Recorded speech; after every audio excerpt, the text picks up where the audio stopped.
Isn't the term based such a great word, as in, this is based on a true story? Cool Runnings definitely exploited that word when it was telling the story of Olympic Jamaicans who actually made it into a bobsledding competition.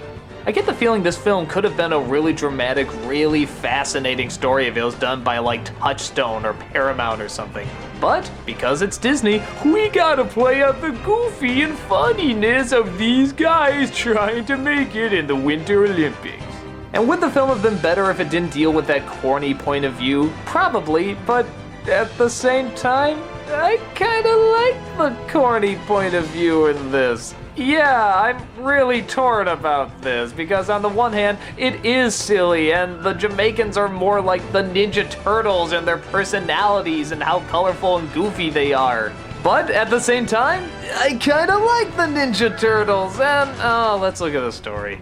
A Jamaican wants to run in the Olympics, but when an accident happens, literally tripping him up, it looks like his chances are gone forever, until he finds out there's another way to get in through bobsledding.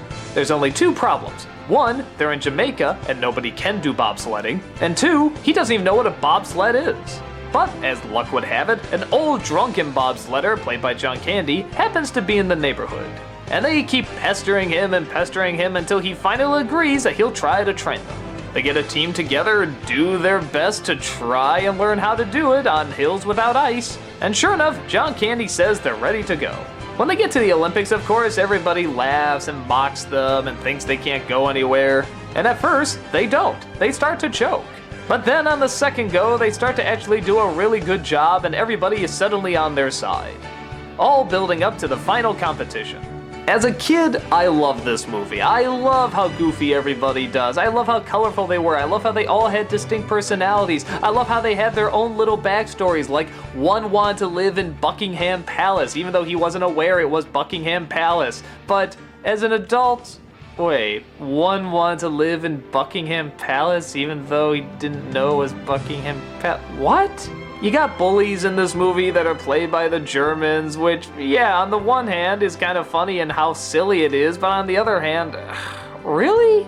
The ending, which I won't give away, is actually a very heartfelt and inspiring ending, but yeah, even that goes a little too corny. It's just, I don't know, there's a very fine line of an audience that will like this movie. You have to be ready for that corniness. You have to be ready for the slow clap and the dramatic turn and the really corny, goofy moments with the really corny, goofy music playing. And, okay, let's say you're not a fan of that. Is there anything in this film that's redeemable?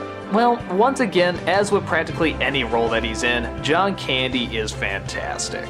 Every time you see this guy on screen, you always shout, man, did he leave too soon? Why didn't we appreciate him more when he was around? He just took every role that he did so seriously, whether it was a comedy or a drama or something in between like this. He captures the pain and weight of a guy who cheated in the Olympics originally, but then wanted to come back. He wanted to do it because he felt it was right, and he wanted to give other people a chance. He wanted to do it because that's what the Olympics are. And you hear that in every breath that he takes. But aside from that, is the film worth checking out? I guess it's sort of like Disney's The Hunchback of Notre Dame. If you can accept that Disney is above the title and that the actual story it's based on is not going to be represented that well, you can still find a relatively entertaining movie, even if there are a lot, and I mean a lot, of corny Disneyisms. But to all the actors' credit, they do what they need to do pretty well. When they need to have the funny moments, they're pretty funny and over the top, and when they need to have the dramatic moments, they do that fine too.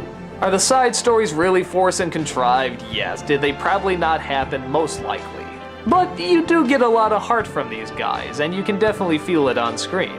So it's definitely a mixed bag. For me, the film is harmless and allowed for some fun humor and even a few inspiring moments, even if they are really corny. It's kind of like those old 80s movies that you watch that you know are really hokey, but you can't help but enjoy because there's just so much passion behind it. I think it's sort of the same case here. I think that should give you a general idea if this is a film you're going to enjoy or not. And even though the silliness of it can be a little teeth-grinding at times, I can't find myself saying I didn't actually enjoy it. I did. I enjoy the cheesy lines, I enjoy the annoying one-liners, and I enjoy it because there's still a lot of heart behind it. Yeah, there's a lot of fault, but in my heartfelt, nostalgic mind, there's no problem, man. See, it's so corny it's even having me say lines like that.